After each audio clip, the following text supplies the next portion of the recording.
네, 대구 스픽스 정치본색 플러스 시간입니다. 뻔한 과정을 겪을 줄 알았던 국민의힘 전당대회가 새로운 국면으로 빠져든 지도 한참 됐지요.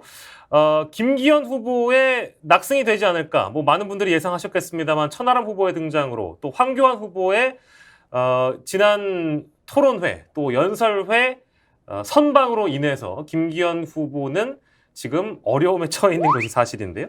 어떻게 이 위기를 탈출할 것인가 전기한 평론가에게 조언을 들어보도록 하겠습니다. 어서 오십시오. 안녕하십니까. 예, 김기현 후보 어려운 모양새에 처해져 있는 건 사실인 것 같습니다. 위기에 처해 있는 이 정치인이 어떻게 이 어려움을 이겨낼 수 있을 것인가 전략적 측면에서 전술적 측면에서 조언을 해보는 시간인데요. 일단 어떤 말씀을 좀 먼저 출발을 해볼까요? 제가 김기현 후보의 탈출 방법을 방송을 통해서 설명드려야 될 만큼 특별한 관계를 유지하고 있지도 않고요.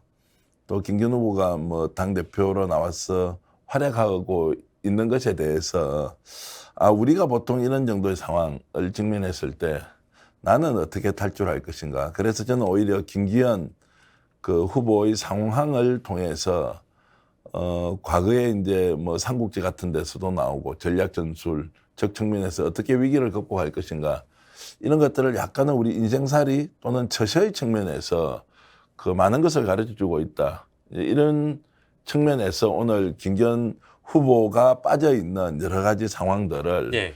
한번 얘기해보자 이런 생각을 좀 했습니다. 삼국지라고 하시니까 어떤 사례에서 어떤 메시지를 우리가 찾아볼 수 있는지 궁금한데. 그러니까 권모술수가 이제 판을 치고 있고 그 상황에서 원칙을 고수할 것이냐 아니면 예. 위기를 극복하기 위해서 또 다른 이제 권모술수를 가지고 상대를 제압을 할 것이냐 예. 또 아니면 예. 전혀 상상도 못하는 방식으로 기발한 아이디어를 내어서 위기를 일단 36개라는 방식으로 이제 피해갈 것인가 이제 이런 것인데요. 예. 지금 김기현 후보가 대통령의 절대적 지지를 받고서도 현재 압도적 1등을 유지하지 못하고 있고 또 본인이 1998년도에 투자 또는 투기했던 부동산 문제가 25년 만에 전 국민이 알 정도로 드러나면서 예. 이제 당연히 결선 투표는 갈 것이고 1차 투표에서 과반 이상을 획득할 것이라는 것도 좀 점점 어려워지고 있는 상황 이런 것들을 한번 조금씩 나누어서 보면 아주 재미있는 우리가 결론에 이를 수 있다 이런 생각이 듭니다. 네, 좀 구분해서 보겠습니다. 그렇다면은 일단 위기라고 한다면 지금 다른 후보들이 상대적으로 선전한 거를 좀 차치하더라도 개인에게 제기된 의혹들이 있지 않습니까? 특히 그 울산 KTX 관련된 그 땅 투기 의혹 문제는 지난 토론회들을 우리가 비춰봤을 때 뭐랄까 그 대처하는 방식이 그 민주당 사람들처럼 얘기하지 말라 이 정도에만 머물렀지 자세하게 설명을 한다든지 뭔가 역공을 취할 만한 그런 스탠스는 아니었거든요. 지혜롭지 못하잖아요. 예를 들면 내가 이미 과거에 했던 행동은 그 행위는 바꿀 수 있습니까?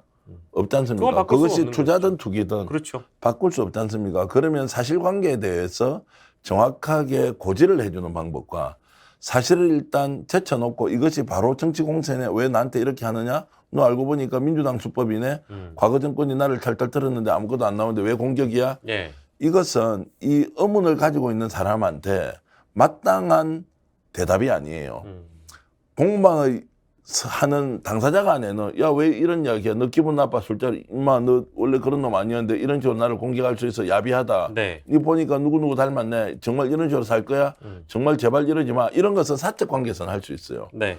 근데 공직자 또는 선출직으로 활동하고 있는 정치인이 네. 선거라는 행위, 특히 이 유권자들이 직접 바라보면서 검증을 받아야 하는 경우에는 이제 다른 문제도 예를 들면 자, 그 당시 투자든 투기든 잘못되었던 상세하게 설명해서 논리적으로 반박해야 한다. 그 당시 땅을 어떤 목적으로 샀고 얼마에 샀으며 또 KTX 노선이 이쪽으로 휘었던 거는 그 당시 도시계획위원회에서 어떤 결정을 내렸고 그것이 불합리하다는 기준과 판단에 의해서 노선 변경이 되었다고 하든지 이런 것들을 그대로 드러내놓고 평가받아야 돼요. 근데 평가받는데 그 평가의 결과가 도저히 당신은 당대표로 자격이 없어 라고 가면 중도 사퇴할 각오로 이 문제에 대해서 본인이 진실과 사실을 기초로 적극적으로 설명해내야 돼요.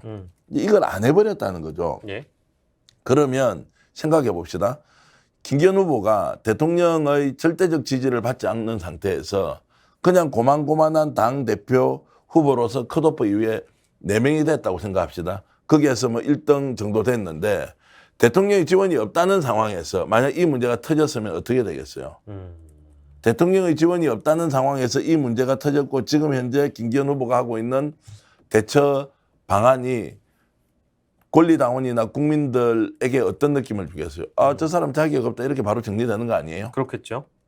그럼에도 불구하고 지금 대통령의 적극적인 지원에 의해서 1등을 유지하는 것처럼 보이나 대처를 이렇게 함으로써 김기현 후보가 자기 스스로 입지를 너무너무 좁혔고 또 지금 이 순간에도 정확하게 해명을 하라고 하는 것에도 네. 어떤 자료도 내놓지 않습니다. 예. 만약에 이것이 1998년도의 상황이 아니고 2018년도의 상황이면 수사감이죠.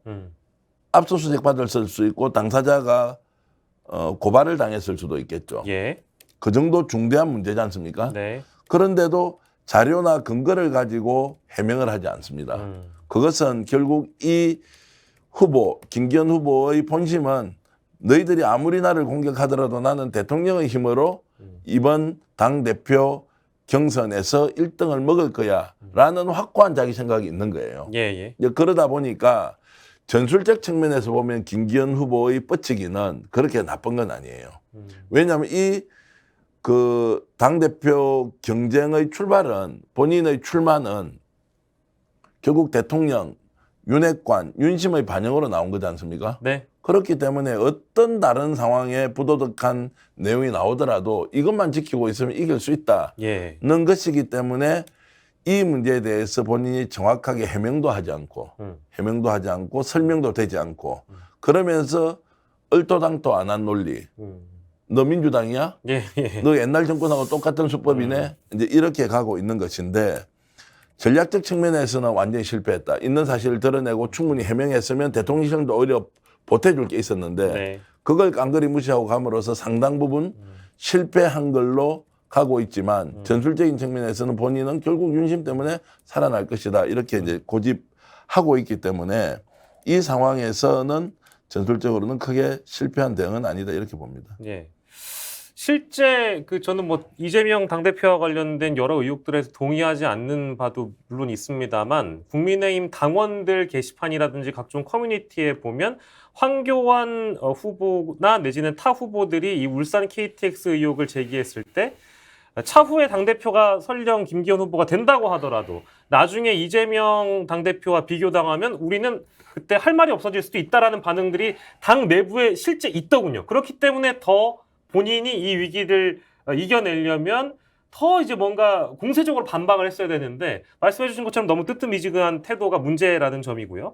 그리고 두 번째로 이제 김기현 후보의 약점이라면 약점인데 본인 스스로의 경쟁력이 아니라 용산의 허수아비, 윤석열 대통령의 마리오네트 정도로 평가받는 그냥 허수아비 당대표가 될 가능성이 높다. 이제 이거에 대한 지적 역시 본인 스스로 그걸 부정하지 않고 뭔가 이제 뭐 당정일체라든지 명예 당대표라든지 이런 부분에 대해서 크게 부정하지 않는 모습도 문제는 있는 것 같아요. 그러니까 이제 윤심파리만 하고 있어요. 그렇습니다. 아무것도 네. 없습니다. 네. 그러니까 윤 대통령의 국정 운영 동력을 확보하기 위해서 김기현이 되는 수밖에 없다. 이거 외에는 아무것도 없고요.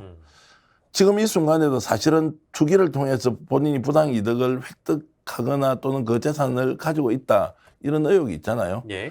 그러면 뭐 재산이 없는 사람도 아닌데 그 당시에 샀을 때 평당 500만이라는 말도 있고 3만 5천 병이 98년도에 한 3천만 원이 좀 넘었다는 얘기도 네네. 있고 그 당시에 실거래가 신고가 되지 않지 않습니까?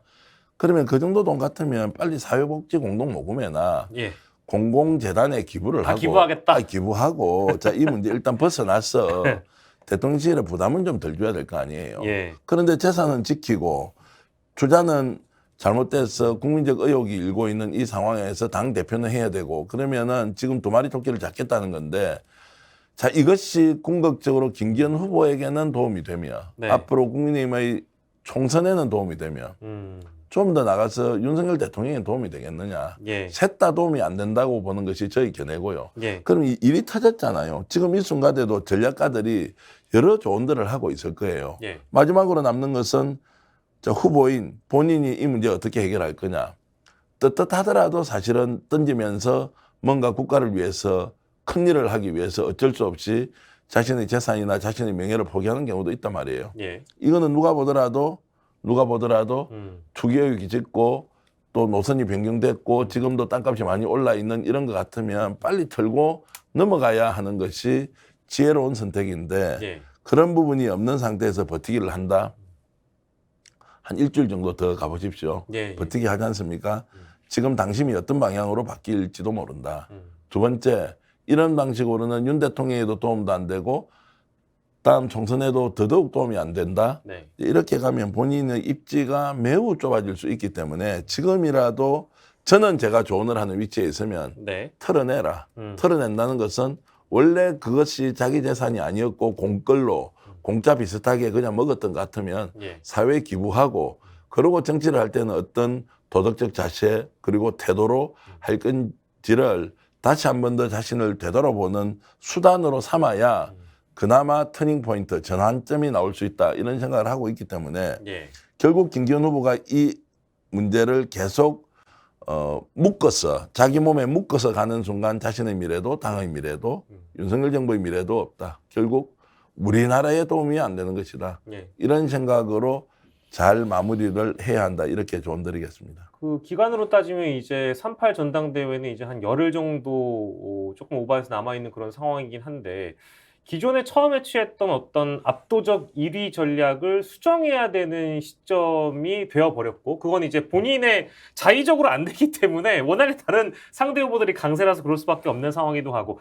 실제로는 이게 결선 투표까지 간다는 전망들이 워낙에 지금 이제 우세하기 때문에 실제 거기까지 내다본다면 지금 이 시기에서 김기현 캠프, 김기현 후보는 어떤 스탠스로 지금 선거 기간을 남은 기간을 치러야 될까요? 결론적으로. 빨리 털어내야죠. 다 이 문제, 털어내고. 아니 털어내야지. 이걸 질질질 끌고 가서 해명도 설명도 못 하는데 이걸 가지고 나는 재산도 지키고 당대표도 해먹고 다음에 공천권도 대통령하고 나눠서 하고 이런 생각 빨리 버려야 됩니다. 그리고 결선 투표까지 가면 어떤 상황이 또 벌어질지 모르고요.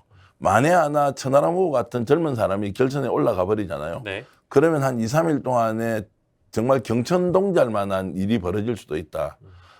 기적이라고 천하람은 이야기할 것이고요. 이쪽에서는 전혀 예상치 못한 태풍 같은 핵폭풍이 오는 거지 않습니까? 천하람이 당대표 되는 것은. 네. 그러면 지금 시간이 남아있단 말이에요. 전략 전술가들이 옆에서 김기현 후보가 어떻게 조언을 할 것이냐. 지금 이거 뭉개고 가면 된다. 이렇게 가기에는 이 사안이 너무 크고요. 예. 지금이라도 빨리 털어내는 거 외에는 다른 길이 없다. 털어내는 방식은 본인이 잘 할 거예요. 고위공직자 했고 선출직 울산광역시장 했고 국회의원 몇 번 했습니까? 당대표 권한대행도 했죠. 판사 출신이잖아요. 이런 상황에서 본인이 아니라 제3자가 이런 일을 겪고 있을 때 본인이 진심으로 어떤 조언을 해줄 것인지 야 시간 가면 해결되니까 그건 네 재산인데 끝까지 지키고 있어라 이렇게 조언해 줄 거예요. 그것은 제3자에게 할 조언이 아니라 김기현 후보가 자신에게 조언을 해야 이런 상황에 앞으로 맞닥뜨릴 많은 정치인들이 얼마나 처신 있게 행동을 하느냐 또는 그 이전에 이런 문제를 생기지 않도록 하기 위해서 부동산 투기와 관련해서는 얼마나 엄격한 자기 관리가 필요한가라는 교훈이라도 남겨야 할 의무가 있다 이런 말씀드리겠습니다. 중앙 정치에서 김기현이라는 사람이 이렇게 주목받아 본 게 저는 이제 처음이라고 생각이 들고요. 울산에서 4선을 했고 울산시장을 역임한 사람이기 때문에 보수 정당 내부에서는 엄밀히 얘기하면 꽃길만 걸었던 정치인으로 평가받을 수 있기 때문에 그만큼 이 사람이 맨파워가 약한 사람인 거를 이번에 또 오히려 그 어떤 냉정한 성적표를 받아들이는 기간이 아닐까 싶어서 저희가 뭐 지금 어떻게 어떤 측면에서는 김기현이 사는 길을 얘기를 하고 있을진 몰라도 이 사람은 안 될 사람 아니었던가 싶기도 해서 아무튼 용산에서 잘못된 사람을 점지한 거 아닐까 싶기도 합니다. 그 용산이 이제 잘못 점지했는지 장제원 후보가 잘못 추천했는지 그건 제가 잘 모르겠고요. 예. 정치인들이 이렇게 쌍욕을 먹을 때 그 쌍욕의 내용이라는 게 있어요. 남북 문제를 어떻게 할 것이냐, 대미관계, 대중관계 어떻게 할 것이냐 이런 것은 자신의 이념과 신념에 따라서 생각이 다를 수 있잖아요. 그건 쌍욕을 먹을 수도 있죠. 근데 지금 현재 먹고 있는 이 쌍욕은요. 국민의 정서에 반하는 것이 아니라 그 당시에 아마 이것이 사실로 드러났으면 범법이 되어가지고 예. 엄청나게 본인이 중재를 받았을 수 있을 만한 사건이었단 말이에요. 예. 근데 이제 공소시효가 지났으니까 그것은 따질 수 없는데 그렇기 때문에 지금 국민들한테 쌍욕을 먹는 거잖아요. 그럼 쌍욕 먹는 정치인이 정치를 하지 않거나 이 문제를 빨리 해소를 하거나 해야 되는데 쌍욕을 먹으면서 대통령이 밀어주니까 난 끝까지 버티겠다. 그래서 당대표 되겠다. 그러고 뭐 얼토당토하는 논리 가지고 야 이거 뭐 왜 이렇게 정말 비방전을 하느냐 가짜뉴스에 현혹되도록 하느냐 이렇게 하지 마라라고 호소하지만 그 듣는 경쟁자나 예. 바깥에서 지켜보는 정말 국민들이나 똑같이 야 해명하는 거 보니까 진짜 당대표 안 되겠다. 이 생각이 더 들게 하고 있지 않습니까? 그렇다면 지금이라도 빨리 털고 가는 수밖에 없다. 그렇지 않으면 본인이나 주변 사람들이나 엄청나게 고통스러운 장면을 우리가 맞이하게 될 것이다. 그래서 마지막 제가 말씀드리고 싶은 것은 쌍욕 먹는 것은 때로는 예. 억울할 때도 있지만 쌍욕 먹을 때 처신 잘해야 한다. 예. 이런 말씀을 꼭 드리겠습니다. 그러니까 빨리 털 건 털어야 된다. 그리고 한마디 좀 첨언을 해드리자면 빨리 털고 본인이 새로운 이슈를 선점할 줄 알아야 된다. 그리고 공세적으로 주장을 할 때 하더라도 날리면 바이든을 다시 꺼내서 토론회 중심에 갖다 놓으면 안 된다. 이제 이런 그 나쁜 사례들을 자꾸 이제 우리가 학습하게 됐으니까요. 김기현 캠프는 뭘 하고 있는지 좀 답답하기도 합니다. 캠프에 있는 참모들 얘기도 안 듣는다는 거 아니에요. 그렇습니까? 본인이요? 그래서 제가 공개적으로 나와서 김기현 후보께 진심으로 조언을 드리는 겁니다. 쌍욕 들을 때 처신 잘해야 하고요. 예. 또 우리는 그것을 쳐다보면서 그 일이 나의 일이 될 수도 있기 때문에 나 같으면 어떻게 하는지 또 거꾸로 질문하는 것도 우리가 이번 전당대회 김기현 사태를 통해서 배울 수 있는 것이다. 이렇게 봅니다. 네, 벼랑 끝 김기현의 탈출구 본인 나기에 달렸다. 이런 답변을 드릴 수밖에 없는데 아무튼 빨리 털고 새롭게 시작할 줄 아는 그 참모들의 조언을 좀 받아들이시길 바랍니다. 정치본색 플러스 대구 스픽스에서 저희가 매주 보내드리고 있는데요. 전계환 평론가와 함께했습니다. 고생하셨습니다.